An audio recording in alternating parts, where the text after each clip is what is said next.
당신은 어떻게 나이 들고 싶은가? 물의 깊이는 알 수 있으나 사람 속 마음은 헤아리기가 어렵다는 말이 있다. 정신과 의사는 그 사람 속을 들여다보는 직업이다. 사람들은 50년 정신과 의사로 살아온 내가 사람 속을 훤히 꿰뚫어보고 삶의 지혜를 통달한 줄 안다. 게다가 나이 들면서 적당한 주름과 은빛 머리칼까지 갖추니 온숙해 보이는 나의 풍모가 그런 오해를 더하는 듯하다. 인생을 잘 사는 비결 하나쯤 기대하고 질문을 던진 이들은 아마도 나의 대답이 싱겁기조차 할 것이다.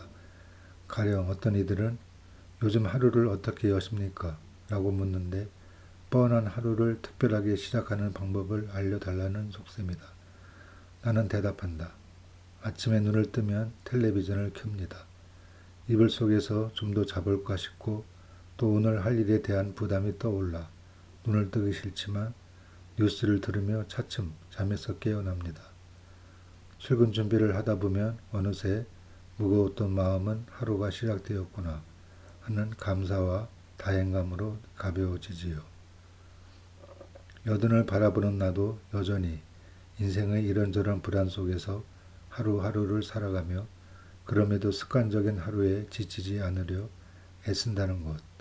나로서는 솔직한 고백이다. 나이 들음에 대한 물음도 비슷하다. 나이 들면 뭐가 좋은가요? 하고 묻지만 나는 나이 들면 뭐가 좋겠습니까? 좋은 것은 아무것도 없습니다. 라고 답한다. 보통의 노후라면 평생 아이들 키우느라 모아놓은 돈도 많지 않고 건강도 예전만 못하다.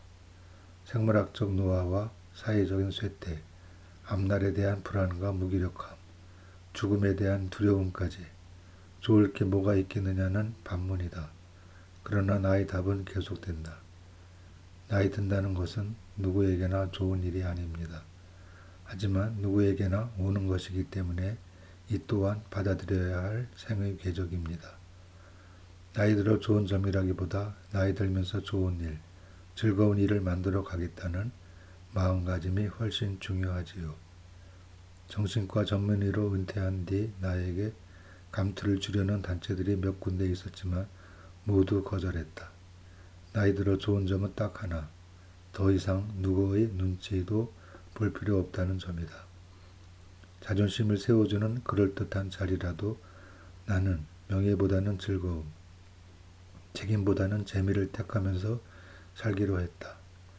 생각해보면 젊은 날의 나는 무엇이든 재미를 택하려고 애썼다. 재미있는 일만 골라 한 것이 아니다. 내가 해야 할 일을 재미있는 쪽으로 만들어 갔다. 선호병 남짓한 진료실에서 하루 종일 환자들이 자기만의 세계에 갇혀 쏟아내는 아프고 슬픈 이야기들을 듣다 보면 내 몸과 마음은 커다란 쇠공을 매단 듯 무겁고 어두워지곤 했다. 내가 그들을 완벽하게 낫게 해줄 수 없다는 데서 오는 스트레스였다. 나는 생각을 바꿨다. 환자들이 조금이라도 나아지는데 도움이 되는 일을 해보자고. 그러자 좋은 생각들이 많이 떠올랐고 곧바로 실천에 옮겼다. 정신과 폐쇄병동을 예방병동으로 바꾸고 환자들이 속마음을 털어내는 사이코 드라마를 시도하고 정신이 아플 뿐 몸은 건강한 환자들을 위해 체력 단련실을 만들었다. 일을 만들어가는 과정에서 나는 신이 났고 즐거웠다. 한마디로 재미있게 견디기 있다. 그래서 나는 50여 년의 정신과 의사 생활에서 지치지 않을 수 있었다. 러셀은 말했다. 재미의 세계가 넓으면 넓을수록 행복의 기회가 많아지며 운명의 지배를 덜 당하게 된다고.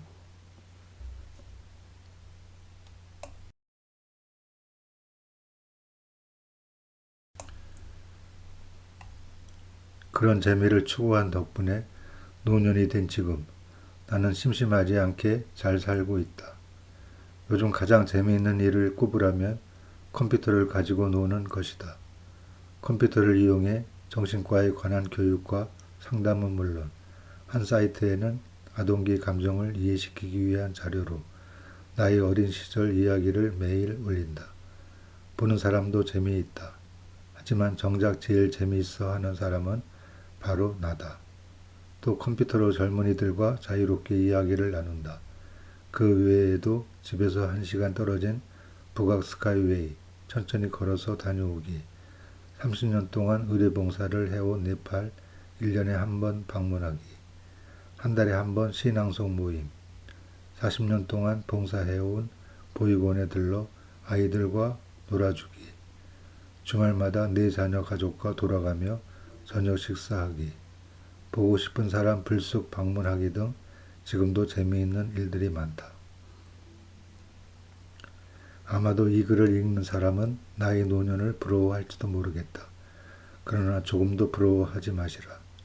누구든 재미있게 살겠다고 마음먹는다면 온통 재미있는 일이 벌어질 테니 말이다. 물론 젊은 시절 느끼던 재미와는 분명 다르다.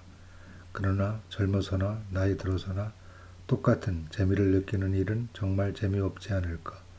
바로 지금 나이에 내가 가진 것만으로도 즐거움을 느끼는 일이 진짜 재미다. 젊어서는 산 정상에 오르는 일이 재미있었다면 나이 들어서는 멀리서 바라보는 것만으로도 충분히 재미있을 수 있다. 젊어서의 재미만 생각한다면 노년은 불행하기만 하다. 바로 지금 자신에게 맞는 재미를 찾는 것이 진정 나이답게 늙어가는 일이다. 요즘 방송 토론에서 노인의 급격한 증가로 우리 사회가 짊어질 재정적 부담에 대한 걱정을 자주 거론한다.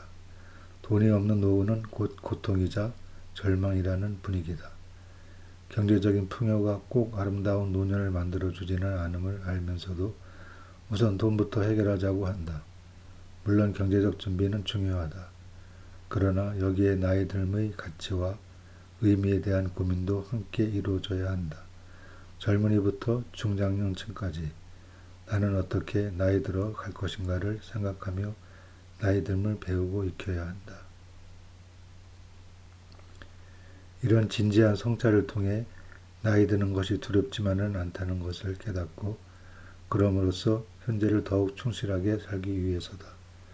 우리는 평생 시험, 취업, 결혼 준비 등 많은 준비를 하지만 정작 나이 듦의 준비는 소홀하다. 나이 드는 것도 반드시 선행학습이 필요하다. 아무리 준비해도 막상 닥치면 당황하고 실수하기 마련인데 나이 든 후에 시작한다면 너무 늦다. 그동안 나는 정신과 의사로서 많은 사람들의 이야기를 들어왔다. 정신질환을 앓는 이들은 남의 말을 듣지 않는 공통점이 있다. 나는 그들의 이야기를 끝없이 들어주며 내가 말할 수 있는 기회를 기다렸다. 그들이 내 말을 듣기 시작하면 치료의 문은 조금씩 열리는 것이다. 늘 그렇게 다른 사람의 말을 들어온 내가 이제 나의 이야기를 들려주게 되었다. 특별할 것 없는 보통 할아버지가 살아온 이야기지만 사람들에게 내어놓을 수 있는 이야기가 있으니 한편으로는 지난 내 삶에 대한 아쉬움을 조금 덜어내는 기분이다. 나의 이야기가 인생 선행학습의 작은 자료로 활용되어 나는 어떤 모습으로 나이 들어갈 것인가를 생각해보는 작은 불씨가 된다면 아주 기쁠 것이다. 2013년 2월 아침에 이근